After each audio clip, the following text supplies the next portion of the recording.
மனுஷன் இந்த மக்களால் தானடா நமக்கு இந்த வாழ்க்கை, இந்த பேரு புகழ் எல்லாம். அந்த மக்களுக்கு நம்ம ஏதாவது செய்யணும்னு வர்றது அவ்வளோ பெரிய தப்பு. அதுக்கு கிடைச்ச பலன்தான் இந்த இப்படி ஒரு மனசு வேதனை, இப்படி ஒரு கஷ்டம். அவர் முன்னாடியே கேட்டார்லங்க, முன்னாடியே சொன்னார்லங்க, கூட்டம் நெரிசலில் குழந்தைங்க, கர்ப்பிணி பெண்கள், உடம்பு சரியில்லாதவங்களாம் வராதீங்க அப்படின்னு. இல்லைன்னா இந்த கூட்டத்தை நடத்துறதுக்கு எங்களுக்கு போதுமான இட வசதி கொடுங்க அப்படின்னு அவர் முன்னாடியே கேட்டார்லங்க.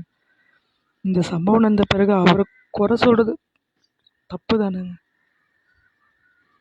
விஜய் சார், நீங்கள் இந்த விஷயத்தால் நீங்கள் மனசை விட்டுறாதீங்க ப்ளீஸ்.